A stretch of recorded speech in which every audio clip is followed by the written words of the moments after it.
All right, good day, everybody. It's Wednesday, March 9th, 2022. Welcome to Headline Hits with LW. Let's just dive right into it. A lot to talk about today. Some very concerning stuff. I try to keep you updated on this. It's been in the news cycle for the last 24 hours. So let's dive into it real quick and talk about private school. Man, this is very concerning. Listen to this. Private school teachers nationwide implementing race uh, essentialist curriculum trained by the Black Panthers through teacher training lectures with titles like "Cultivating Anti-Racist" and "Activist in Kindergarten." Decolonizing the minds of second graders and the White People Way, the nation's leading accreditation association for private schools is instructing educators to adopt a race essentialist and culture Marxist curriculum for children as young as age 5. I'm not making any of this stuff up. Uh, it's frustrating. Um, as a parent, having a kid in school, we've talked about it many times. I've talked about pulling Noah out of school and homeschooling him. I think we're going to get to a place where a huge majority of Americans are going to pull their kids out of school because this is all nonsense. This type of educators, um, transgenderism, you name it. They are attacking our children, folks.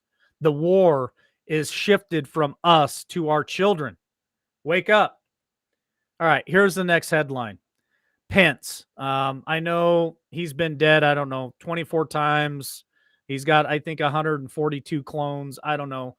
But he has gone on record stating this. At the right time, my family and I will reflect and consider a 2020 our 2024 ambitions. What's he talking about? Well, Tuesday, former Vice President Mike Pence said when the time is right, end quote, he and his family will consider his future political ambitions, including a possible 2024 presidential run. In the meantime, Pence said that he will be focused on the 2022 midterm elections. You know, all of my focus right now is in 2022, end quote. He said, I think we have a historic opportunity to reclaim the majorities in the House and the Senate and to elect great Republican governors around America. And in 2023, I'm confident that the Republican Party will nominate a candidate who will be the next president of the United States of America. And at that time, my family and I will reflect and consider how we might participate in that process. But now, more than ever, with the war in Europe and with the administration seemingly intent on weakening our country and driving our nation toward a European style welfare state, we need strong Republican majorities in our Capitol Hill and strong Republican governors across this country, end quote, from Mike Pence. Is he going to run for president? I don't know. Just thought I'd throw that out there. Let's go to the next headline here, because here's somebody else whose name has been thrown in the hat to run for president, and she's saying no. Hillary Clinton dismisses possibility of future presidential run.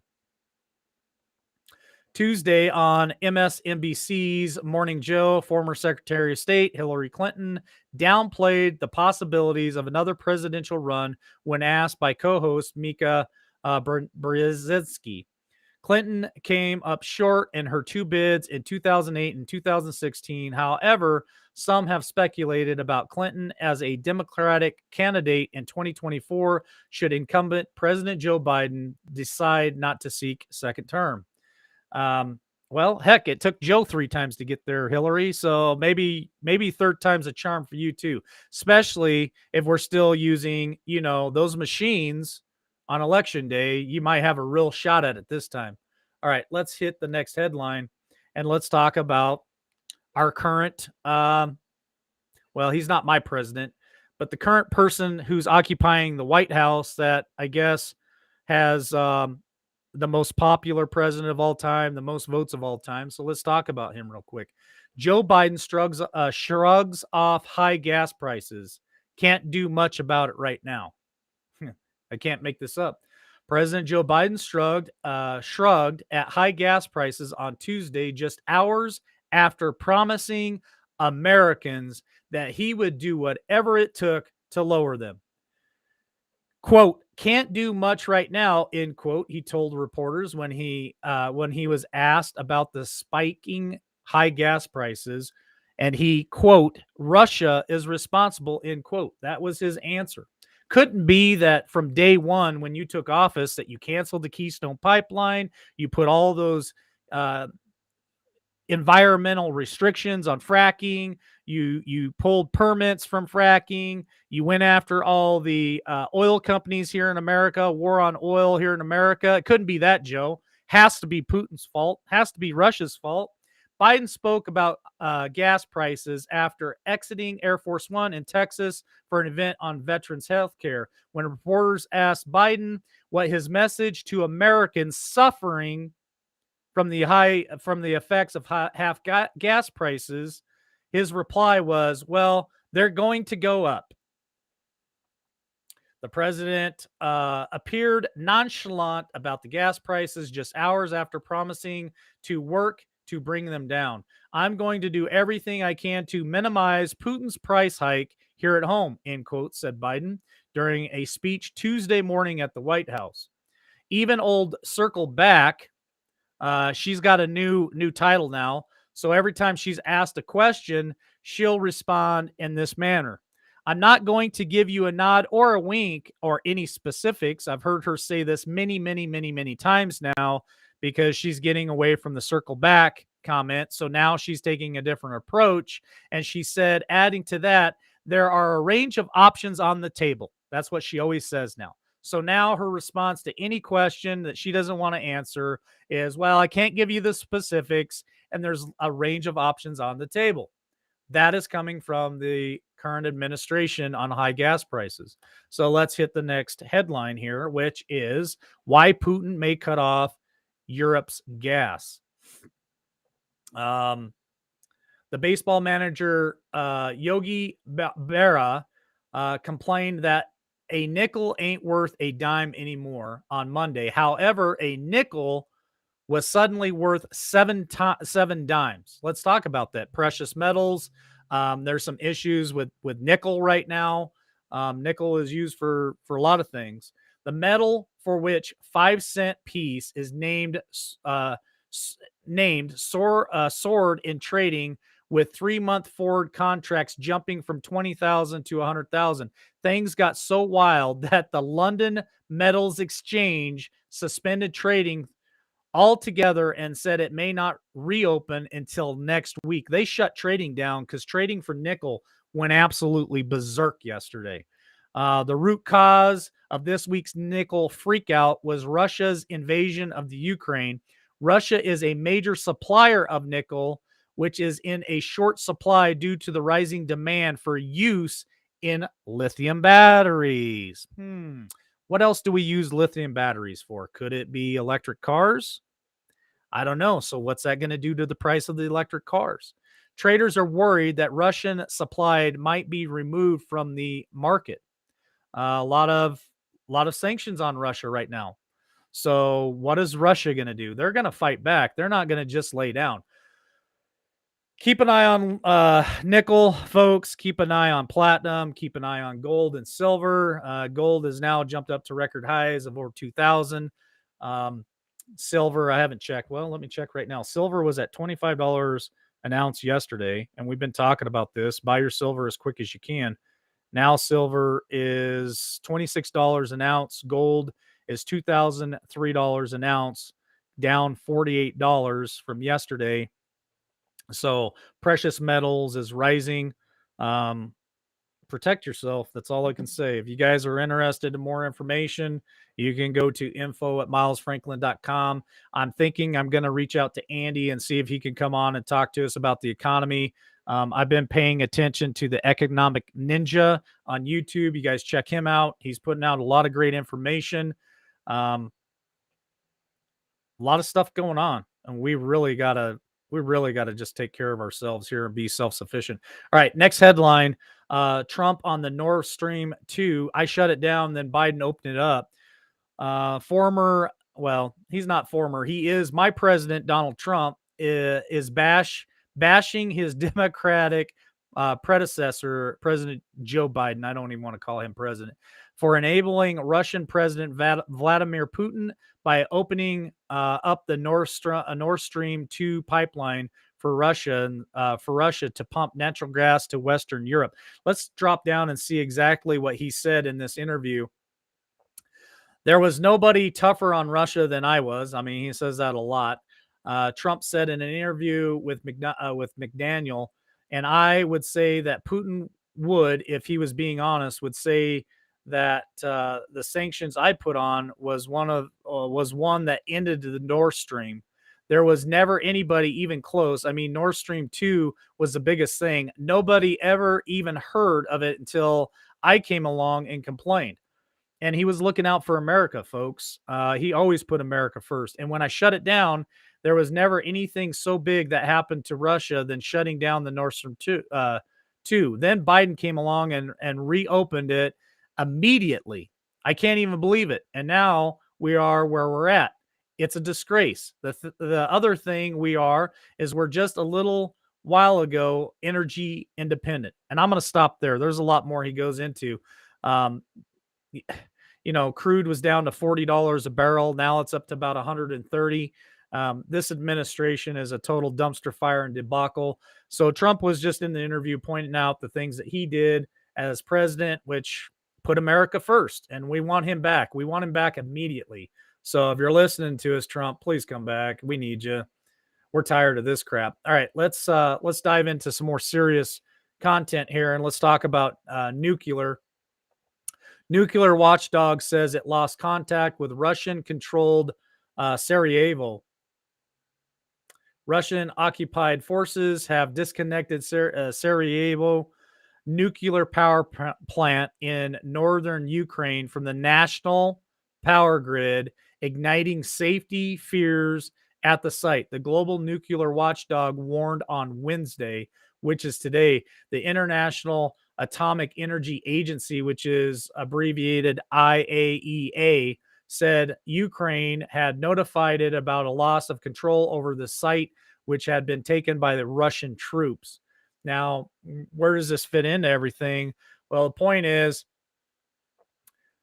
when it comes to nuclear, there's certain protocols that you have to take to ensure the safety. Cooling is one of them. I don't think Russia is meaning for anything horrific to happen with that nuclear plant. I don't believe that for 1 minute. What it does do is it cuts off power to northern Ukraine. Why are they cutting off power? What are they planning on doing? It's just something that I think we really need to pay attention to. National Nuclear Energy Company also said that the plant is in total blackout with no power supply. So they shut it down. They shut it down. So I'm going to be paying attention to this very closely. Just so you guys know, I had a conversation with Jeff B a little while ago, and we are planning on doing a show. So you guys keep in tune with this, because I don't know when it's going to be. I'll let you guys know, but we did have a conversation together, and I think we're going to do a show. It's either going to be on Podbean or it's going to be here on YouTube, and I don't know what day or what hour, but stay tuned, because I'm going to let you guys know. You're going to want to hear what Jeff B has to say. Let's hit the next headline here and talk about a nuclear scare. Okay. This is coming right out of the U.S. intelligence officials say Putin's nuclear threat should be taken seriously. Why is that? The Intelligence Committee leader said Tuesday during a White House Intelligence Committee hearing that Russian President Vladimir Putin's nuclear threat should be taken seriously. Now, do I think, and I'm no expert on any of this stuff, but do I think that Putin would do anything like this? I don't personally think that anybody would be that stupid. And I think Putin is a very smart man. I don't think he would ever start a nuclear war. I don't think that for a minute. But our government seems to think that it's a legit threat. Um, is it a false flag? Is it pushing a certain narrative into World War III? I don't know. But I find it interesting, concerning, whatever you want to call it. Ranking member Mike Turner, a Republican from Ohio, asked top intelligence officers testifying whether Russian President Putin would be willing to use nuclear weapons if the U.S. or NATO intervene in the Ukraine war to protect innocent civilians. He went on record to say, in response to your direct question about the Syrian, about in which the NATO and United States were directly involved in a military conflict with Russia, Russian doctrine holds that you escalate to de-escalate. So I think the risk would rise according to the doctrine of in extremists, the Russian leadership considering the use of tactical nuclear weapons. But I stress that it's only in the specific circumstances that you describe a direct military conflict between NATO and Russia. So, what am I reading there? What I think I'm reading there is, I guess, if NATO was to cross borders into Russia, if the U.S. was to cross borders into Russia, then I guess Vladimir Putin would take any measure necessary to end that threat. That's how I take it. The Defense Intelligence Agency Army Lieutenant General Scott Barrier warned that Putin should be taken at his word. He says, and quote, "I also believe that when he says something, we should listen very, very carefully and maybe take him at his word," end quote. He also added, "This question is one that analysts are pondering right now, and I think we really need to do something more work on it." So, end quote. Um, you know, I grew up in the 80s. I'm an 80s kid, and there was always threat of nuclear war, has been for 30 something years for me, 30 plus years. We all know the movie Red Dawn with Charlie Sheen. And who was the other one? Was it Emilio Estevez? No, it was Charlie Sheen. And man, I can't remember the other person. Anyway, that was a very popular movie in the 80s when I was a kid. They did a remake of it. I like the original better, but that was a movie with Cuba. What was it? Cuba and Russia invading America after a nuclear war. Is that a telltale sign for anything? I don't know. All right, let's talk about MiG-29s real quick for the Ukraine, and then I'm going to get out of here. So the Pentagon shoots down a Polish plan to transfer MiG-29s to the Ukraine. Why? The Pentagon on Tuesday evening shot down a Polish proposal to transfer their MiG-29 fighter aircraft to Ukraine and receive replacement aircraft from the United States. Who's going to fly the planes?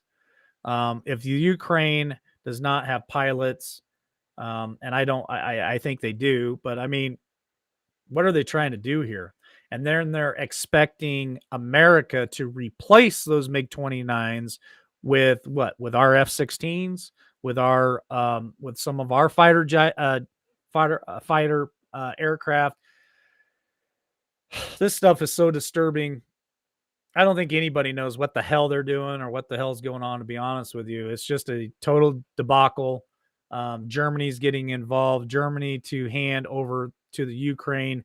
They're supplying the base for the MiG-29s.